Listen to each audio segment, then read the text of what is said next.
دجال کے بارے میں کئی ساری حدیث ہے، لیکن ایک حدیث میں ہم نے ایگزیکٹ لوکیشن کے بارے میں پتہ کیا ہے، اور یہ حدیث ہم نے بار بار سنی ہے کہ ایک دن بڑی محفل میں رسول اللہ صلی اللہ علیہ وسلم کے پاس ایک عیسائی آیا۔ اس نے اسلام قبول کر کے اپنا واقعہ سنایا۔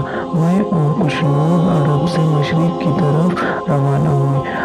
ہم ابھی راستے میں ہی تھے کہ اچانک سمندر کا موسم خراب ہوا اور ہماری کشتی راستے سے بھٹک گئی۔ 1 مہینہ ادھر ادھر بھٹکنے کے بعد آخرکار سمندر نے ہماری کشتی کا رخ ایک جزیرے کے پاس کیا۔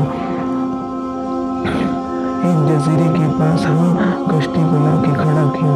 وہاں سے ٹوک کر کے ہم نے چھوٹی چھوٹی کشتیوں کے ذریعے ہم اس جزیرے کے پاس گئے، اور وہاں ہماری ملاقات ایک عجیب مخلوق سے ہوئی جو بالکل کالا اور جسم پر بہت زیادہ بال تھے، اور اس نے اپنا نام جساسا بتایا۔ ہم نے اس سے پوچھا، تم کیا چیز ہو؟ یہ مخلوق کیا ہے؟ اس نے بولا، مجھے چھوڑو، وہ ادھر ایک مندر ہے، ادھر جاؤ، وہاں ایک شخص تمہارا بہت شدت سے انتظار کر رہا ہے۔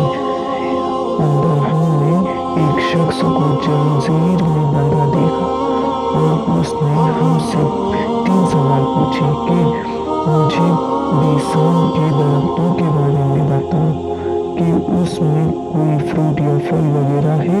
ہم نے کہا بالکل، وہاں بہت فروٹ پھل وغیرہ ہے۔ اس نے کہا بہت جلد وہاں کچھ بھی نہیں ہوگا۔ پھر اس نے پوچھا، مجھے لیک آف تبریہ کے بارے میں بتاؤ کہ اس میں پانی ہے یا نہیں۔ ہم نے کہا وہاں بہت پانی ہے۔ اس نے کہا بہت جلد یہ بھی خشک ہو جائے گا۔ اور پھر اس نے کہا مجھے اس امی پیغمبر کے بارے میں بتاؤ، اس نے اب تک کیا کیا ہے۔ ہم نے کہا وہ مکہ سے نکل کر مدینے کی طرف میں آباد ہو چکا ہے۔ اس نے کہا کیا واقعی یثرب مدینہ آ چکا ہے؟ اب میں بتاتا ہوں میں کون ہوں۔ میں ہوں دجال، اور میں بہت جلد اپنی قید سے آزاد ہو جاؤں گا اور تمام علاقے میں جاؤں گا سوائے مدینہ یعنی یثرب کے۔ رسول اللہ صلی اللہ علیہ وسلم نے تمام لوگوں کو مخاطب کر کے کہا، یہ لوگوں، یہ ہے یثرب، مدینہ، طبی مزار جو کہہ رہا ہے، مجھے اس میں سچائی نظر آ رہی۔ یاد رکھنا، دجال شام کے سمندر میں ہے، نہ یمن کے سمندر میں ہے۔ اور اپنے ہاتھ سے مشرق کی طرف اشارہ کر کے کہا، دجال مشرق میں ہے، دجال مشرق میں ہے، دجال مشرق میں ہے۔ حدیث میں کلیئرلی فرمایا ہے کہ دجال یمن کے سمندر میں نہیں ہے۔ اللہ صلی اللہ علیہ وسلم نے مدینہ میں جو مشرق کی طرف اشارہ کیا تھا، تو وہاں سے سیدھی لائن کھینچے تو وہ بالکل استولا آئلینڈ کی طرف گزرتی ہے۔